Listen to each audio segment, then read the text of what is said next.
Magandang araw po mga kababayan, welcome po sa Pinilakan Lakbay. Yan, dito po tayo ngayon sa Rapids. Maghahanap po ako ng sheep polyp kasi gusto ko kumain ng spicy mushroom salad with green vegetables.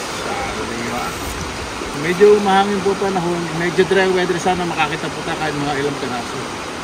Sana sa mga po nyo.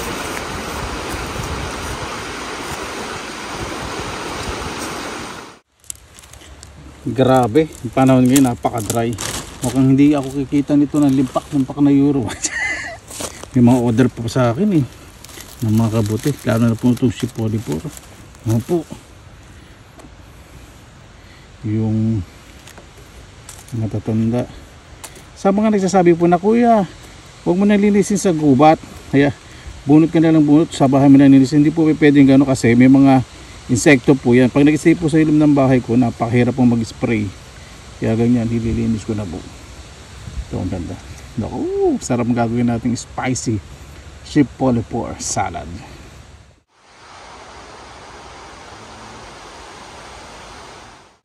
Ayan.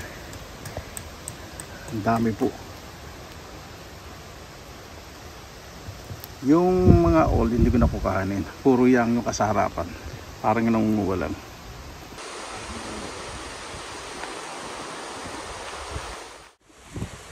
Medyo lalakasan ko ang boses ko yung para alam talaga nila na may nag-aano dito, nag-video para professional tingnan, diba?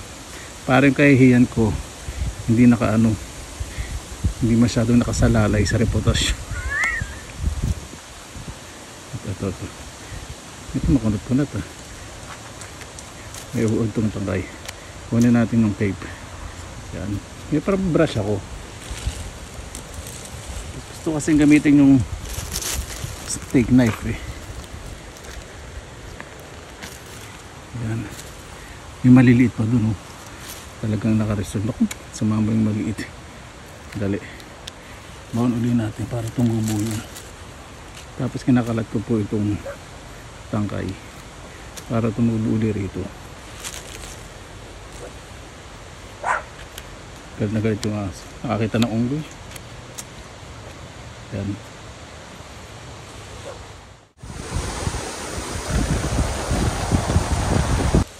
Kahit dry ang weather hindi tayo na bokya. Hindi ko masyadong dadamihan ng kukuhanin ko. Ano lang po, yung tipong maganda to. Itong sheep polyp, kahit po i-research po ninyo, mahal din po itong mushroom na to. Tabi lang po ito dun sa puno na tumutubo sa gilid ng puno na matigas. Pero ito napakasarap, para talagang karne, pati texture niya pag naluto.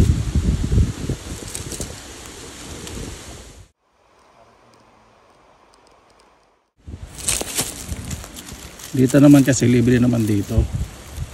Dito po may lugar para sa aso. Yung aso malayo yung tumatawal sa akin. Hindi po pwedeng magdaan sa kinukuhanan ko nito. Actually bawal ng aso pala dito. Hindi ko alam bakit may aso dala yun eh. May mga tao po talagang ganun. Bawal po talaga aso dito. Kaya pala di sila nasa dulo.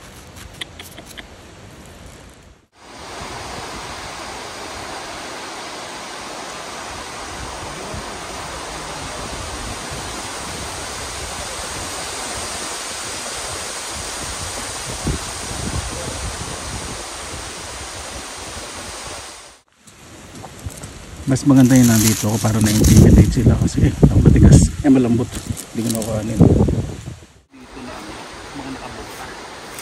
So ako lang yung nakakamdaman ng medyo kayo yan. Kasi baka mamaya tabi ko kung napupunta dito every week. Mumukha dapat. Kasi talagang dito mag-gutom ka ba naman ito? Ito na lang. Kanya naman trip po dito eh. Sana ma-intimidate naman sila na tanggalin na kayo dito. Ito maganda. Ayan. Ito sa harapan. Nakalat ko po yung ano. Ito yung tangkay maganda. Ay hindi, bibuin pa rin. Sobrang tayo kasi ng tempo ng weather. Okay. Yung malik di ko na para pagbalik ko may babalikan ako.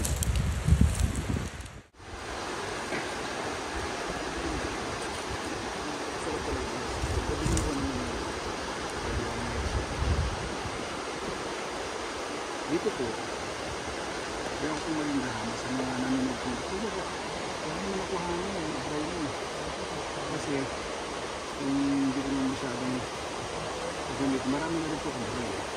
Inisip po kasi dito yung ibang kukuha. Hindi lang po kaano karami yung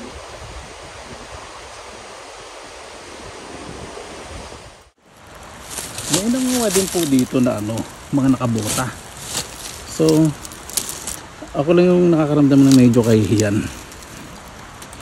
kasi baka mamaya halos lahat yung nagpupunta dito every autumn namumukha na ako. Kasi pinili talagang hindi ito magugutom tong walang yun to. Ito na naman lahat ang sumusulpot sa gubat yata uuwi na. Hindi pa nila nakikita yung bahay ko, pura lang mga gubat.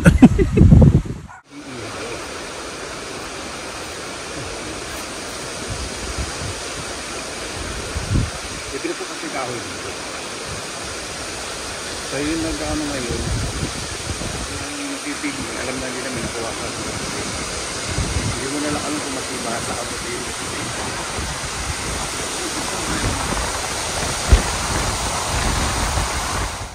Ayan. Ayun ako. Napakasarap talaga dito sa gubat. Hindi ko nakuha ni maliit para next week. Dito po ayoko pong maging gahama sa mga nanonood po na kuya, kuhanin mo na kuhanin, i-dry mo kasi kung hindi ko naman masyadong gagamit, marami na rin po akong dry sinisip po kasi dito yung mga ibang kukuha, hindi lang po yung gaano karaming pwedeng karbating sa kagubatan.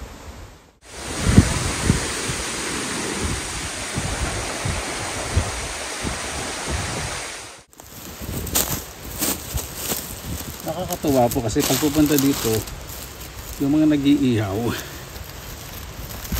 ay ganda, libre po kasi kahoy dito. So yung nag-ano ngayon yung nagpipignig, alam na nila minakuha ka ng kabuti. Hindi ko na lang alam kung masiba sa kabuti yung nagpipignig. Sobrang try naman ito.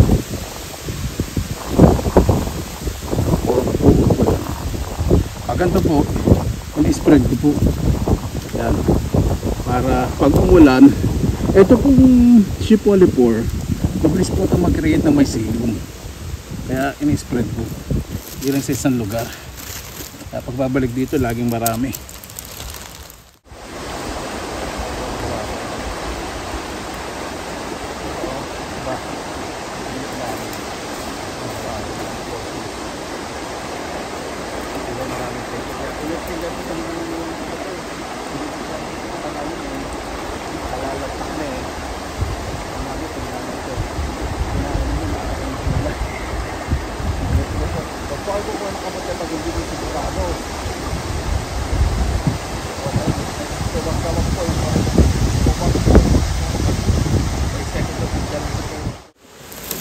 May nakuha po ngayon medyo medium size, hindi po yung extra large.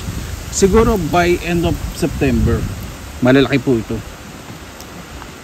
Ay, putol.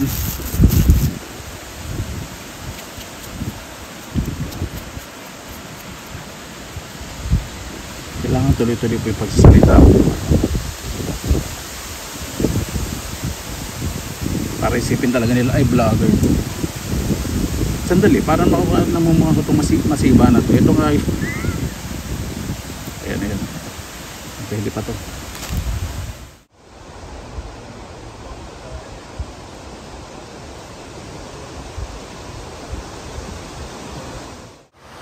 Yan dito medyo sa gilid ng rapids. Ano ba to? Tama ba ito pinagkukuha ko? ay iba. Ito po yung sinasabi ko sa inyo. Sandali. Yung hawakan. Ito, iba. Itim yung ilalim. Naku, nahawakan ko baka poisonous. Di ba maraming peke? Kaya ingat po sa mga nanguha na kabuti. Hindi po porket akala nyo nalalantak na baka mami pag kinain ninyo maaga kayong mahimlay. Ingat po. Pag po kayo kukuha ng kabuti pag hindi kayo sigurado, o kaya nagdadalawang isip kayo, wag po yung po recommendation ko. Wag yung kuha ka. May second thought, nagdalawang isip kayo, wag po. Wag po. Ito pong lugar po na ito, sa mga nagko-comment po ng mga inggitero at inggitera, mga bruha na, uy, ano ba yan, lahat na lang kinukuha mo. Dumi-dumi dyan, puro aso dyan, daanan ng mga tao. Wala ka talagang kaalaman na, impacta ka. Inggiterang aswang. Nawa yan, dito po kasi, bawal po talaga yung mga aso pumunta. Good for fishing, camping, at picnic, foraging, picking berries. Yan po. May lugar po na mga aso, hindi dito. Doon po sa kabilang part, doon po yung doon sa malayo. Ito hindi po pwede. Tara na po. Kapag nakakanood po kayo ng mga mushroom foraging, picking videos, nakakala nyo, yun na yun, o kaya kahuwig. Tapos sa Pilipinas, isipin nyo, baka yun nga yun. Yung kinukuha ni Pinilakang Lakbay. Huwag po kayong kukuha basta-basta yung baka.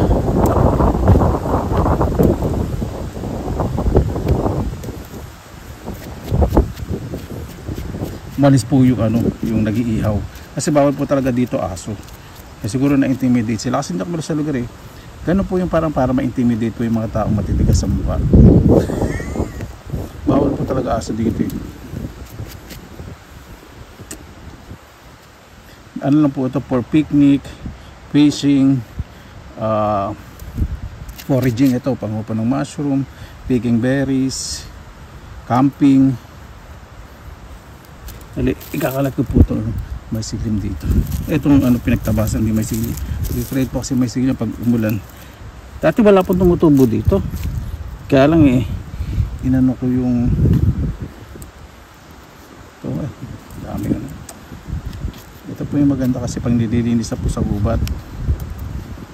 Hindi naman po ako, para naman po kasi order kung may order, bibilisan ko pagkuha. May order po sa akin, kaya lang mga dry, kaya mga dry ko po nauubos na po yun. Ano ba yan? Dami ito pwede pa to, isang subo pa to. Kaya sa mga nagsasabi ko, ano ba yan, dumi-dumi ng tubig dyan, di mabaho yan.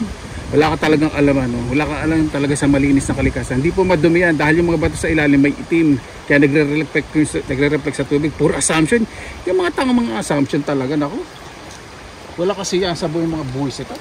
Malugas lang po ako ng kamay. Mga ng taong wala kasi sa buhay. Lagi may nakikitang maganda na hindi pa rin maganda sa kanila. Huwag nyo naman ituro sa mga anak niya, mga buwisit kayo.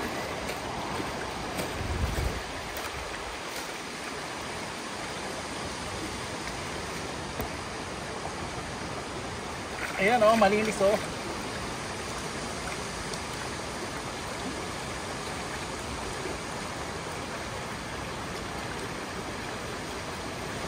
Yung pangingisda po dito, pag maganto malakas ang agos, may license. Kasi may nahuli po dito minsan salmon malalaki. Lalo na po pag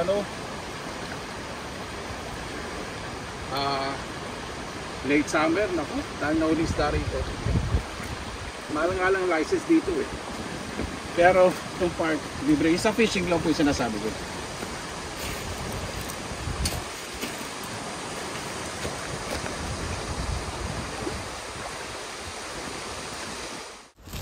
Yan. Ito na po yung nakuha natin. Di ba? Hindi na masama. Pang salad. Napakasarap po. Tapos sa po nito. Ano bang naglakad daw? Hindi kahiya.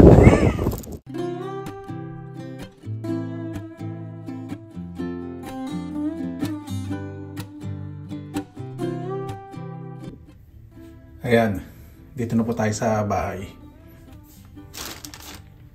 Ito po yung ano ko.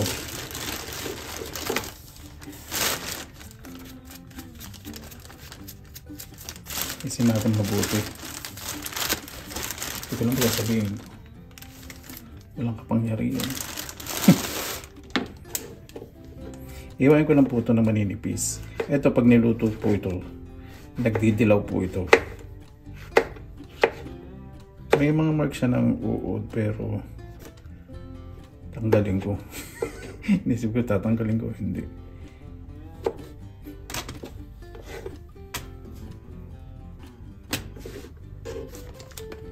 Sinimpo na yun. Napakasarap na kapatid. Gusto ko po yung lasa po nito kasi parang hindi lagang itlog. Pero malinis.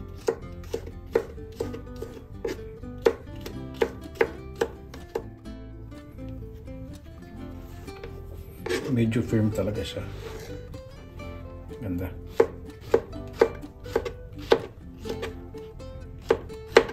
Napakabango ng amoy nito. Hindi siya strong. Andali. Yung amoy niya parang na ano rin parang saging na hilaw. Parang gano'n din ang amoy na konting amoy ng kabute. Ito gasan ko po mabuti.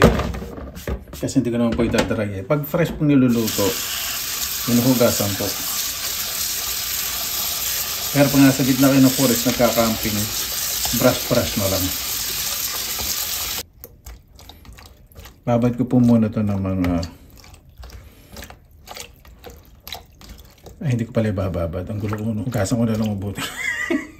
Ayan po, di ba? Napakalinis. Hugasan ko na pong mabuti. Gagawin po natin to, stir fry lang po natin. Hanggang sa medyo matuyo ng bagya. Kailangan po sa kawali mainit na mainit. Kasi ito pong kabuti na to, pag matagal nyo pong ginisa, uurong masyado. Ayaw po na masyadong ganun. Gusto ko po yung maayos po yung pagkaka-stir fry.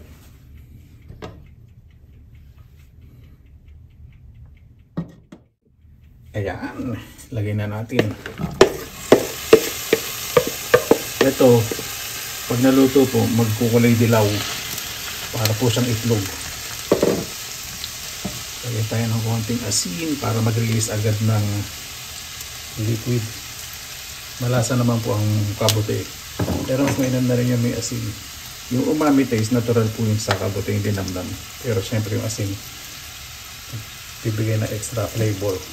Paminta. Alayin po natin mabuti. Ayan po. Pag-umpisa na siya magdidilaw. Habang medyo pinatutuyuan ko po yung mushroom, ito po yung mangga. Maasim-asim. Masarap. Sarap po ito sa mushroom. Spicy mushroom salad. So ang gagawin ko pong sauce po ngayon, alam niyo naman po ako, na-inlove na ako sa Thai salad sauce. Kaya yun po din ang gagamitin ko po dito. Sa mga nagsasabi po, Kuya, hindi ka ba nagkaka-UTI? Hindi naman po kasi hindi ko naman tinutungga po yung ano isa sa lahat eh. Saka umiinom po ka ng maraming tubig. Tapos nagtsatsa po ako. Saka hindi naman everyday ganito po yung tinitira ko. Pag kakain po kayo ng maalat, inom po kayo ng maraming tubig. Huwag naman masyadong marami, baka magtubig ang baga ninyo. Napapansin po ninyo kung manonood po ng mga Thai dishes. Hilig po talaga sila sa mga kinilaw. Yung maanghang na sauce.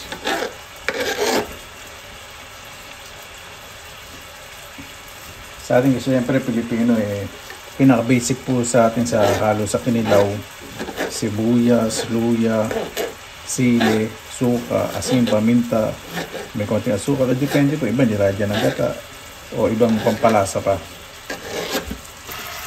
Ayan, kapag medyo natutuyo ano po siya, lalagyan ko ng oyster sauce. Tama na po yun, mga 1 tablespoon lang. Para pag natuyo po siya, kapit na kapit yung mga pampalasa na nilagay natin. Pag nilagay natin sa salad. Hindi naman po yung tutuyuin yung mushroom. Ibig sabihin mawala yung liquid. Yung extra liquid niya. Yan, okay na po itong mushroom. Patayin na po natin yung kalan at palamigin na natin. Yan. Lagay po tayo ng green chili po gamitin para hindi masyadong maanghang. Ito, pag may natira, pwede nyo po ilagay sa rep. Pag nilagay nyo po sa room temperature, lalabsa po. Lalabsa lahat. Masarap talaga yung nilalagay sa may konting chill. So, hindi napapabilis yung paglabsa ng mga nilagay po nating fresh fruits and vegetables. Maghiwa po muna tayo ng lemon. Kung gusto nyo po, pisilin nyo muna yung lemon na ganyan para mas maraming makuha kayong juice. Tabi ko pa muna to. Maglagay po muna tayo ng asin sa ating salad. Yan, okay na po yun. Gagawin po kasi natin sa asin, i-release po natin yung flavor. Magre-release po yan ng liquid, so yung flavor niya mag-mix ng maayos.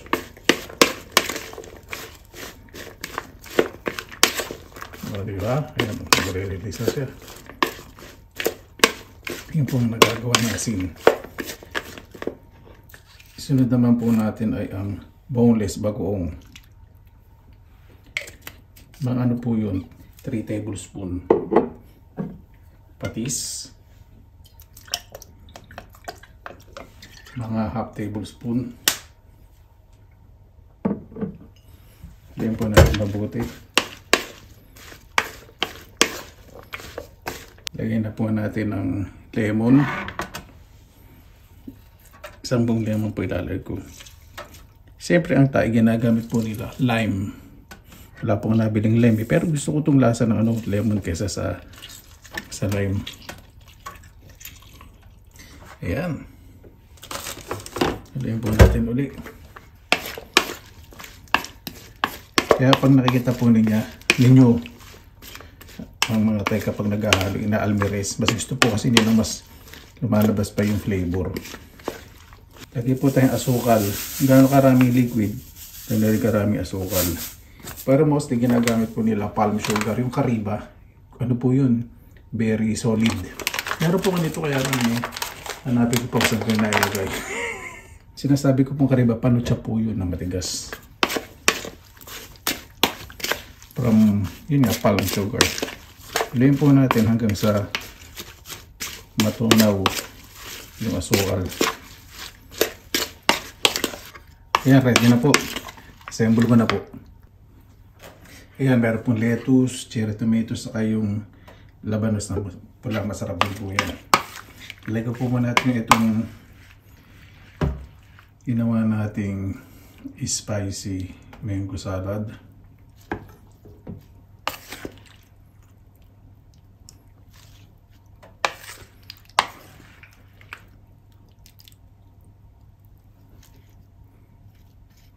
At lagyan na po natin ng mushroom. Diba?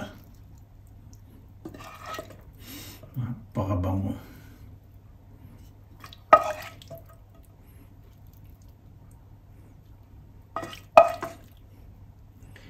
Ready na po. Kaya na po tayo. Mabuhay yan. Maraming salamat po sa Panginoon. Kasama-sama na naman po. Naway safe po lahat. Pasensya na ako nakabunit po. Binuksan ko po sa bintana. Gabi na po ngayon. Mag-aalas 11 ng gabi. Para mapalitan po yung hangin dito sa loob. Medyo malamig. Pagkatapos sa pasalamatan po muna natin ang Panginoon. Panginoon, maraming salamat na naman po. Sa biyaya minigay po sa amin. Naway ang bawat isa po ay ligtas. Lalo na po yung mga malalayo po sa kanilang mahal sa buhay. Kaya po bahala po sa inyo. Sinusukunan po namin sa inyo lahat sa kanilang susabing. Umpisa na po natin. Diba?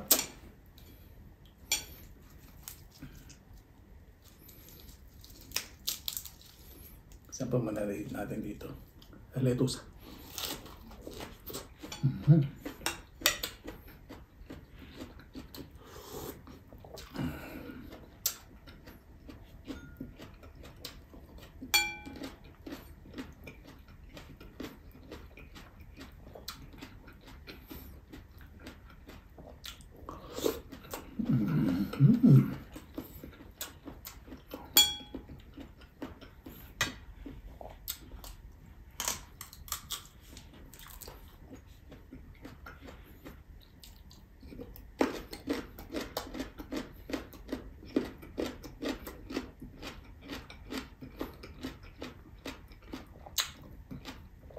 Napakasarap po nito ano.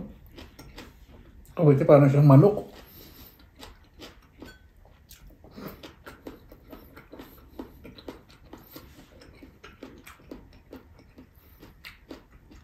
Ang texture niya parang puti ng itlog. Yung hard-boiled egg. Pero yung lasa mas malinamnam. Napakasarap.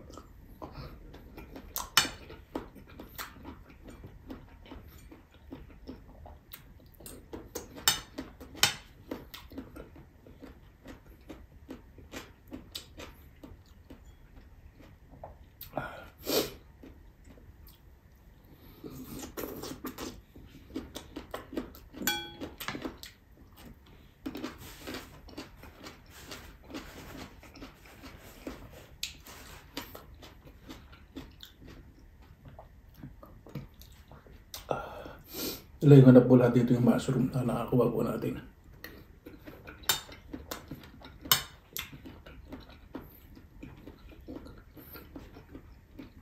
Basta po wag pong araw-araw yung kumain according to Doc ng Healing Galing. Ito po maganda. 2 to 3 times lang po a week. Maganda 2 beses ang masasabi ko. Natanggal po kasi ito yung bad bacteria po sa loob ng ating katawan. Ito po yung janitor sa loob ng ating katawan. Pero pag napasabal pati yung mga bad bacteria, wala po, kaya wag po everyday.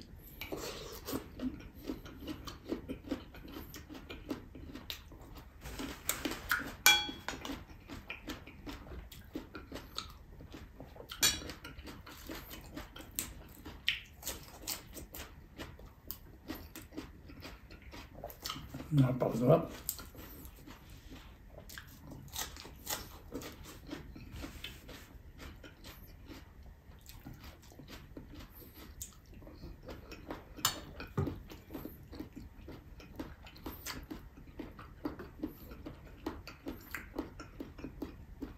Maganda po ginagawa ko salad.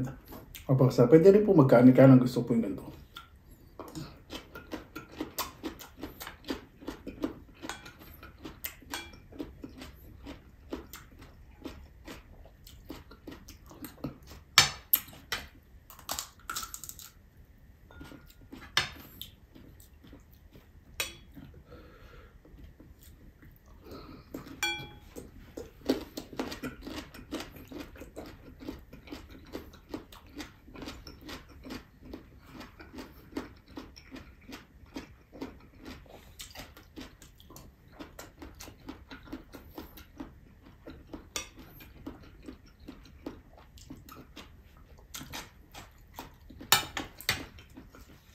Ako po kasi panlasa ko. Kapag minasa po, ay gagawang timing ko sa latas mushroom. Sarap po.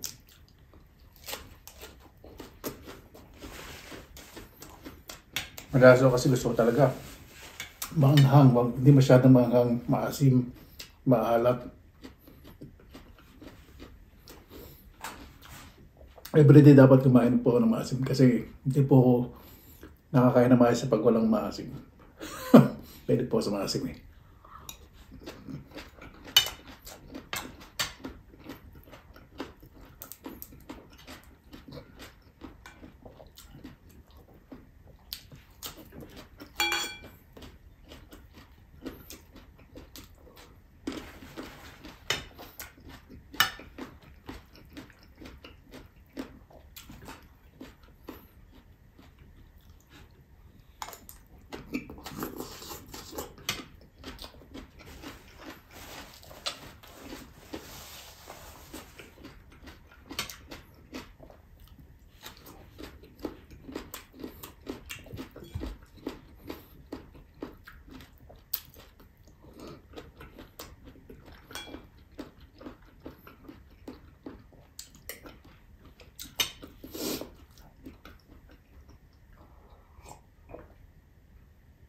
Apple juice po, 100% according sa nabilan kong tindahan.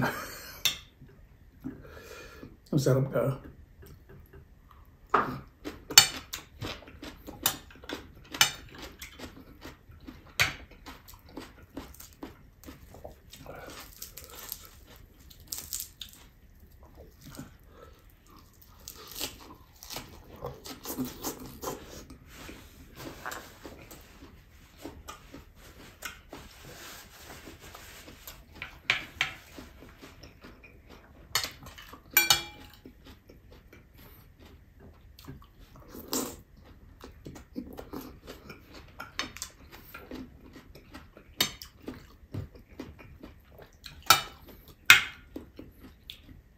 Walang masa, pwede rin pong gumamit ng mga karne.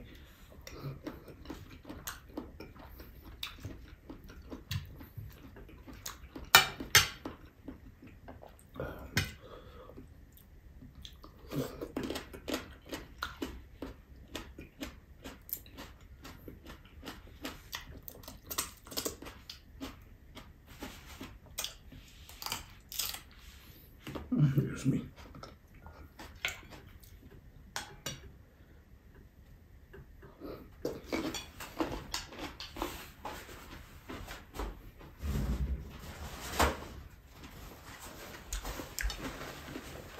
Yan.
Napakasarap. Pero napakasarap. Hindi ako masyadong malipapawisan kasi yung bitana bukas, yung lamig ng hangin pumapasok.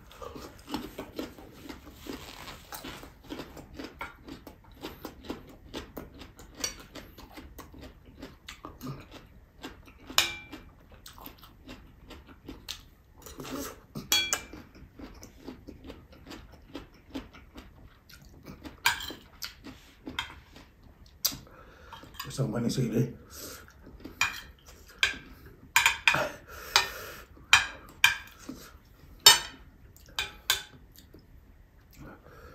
Yan.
Para po bago tayo magtapos, pasalamatan po muna natin ang Panginoon. Panginoon, maraming salamat na po sa biyaya. Binigay po sa araw na ito na po yung bagay ito sa po mas maging mabuti po sa kapalanan po sa kanilang mga sarili. Naway, mas pagbutihin po nila ang sarili po nila kaysa po hanapan po ng mga ibang tao. Kaya na po bahala po sa amin, sinusukan na po namin sa inyo lahat sa kanila sa amin. Naluluwa ko sa paano po? Maraming salamat na po sa inyong oras dahil lang sa pinilakalakbay. Basta lagi pa tayong positive vibes, good vibes. God bless. Ingat po lang ang mga araw. Laban lang.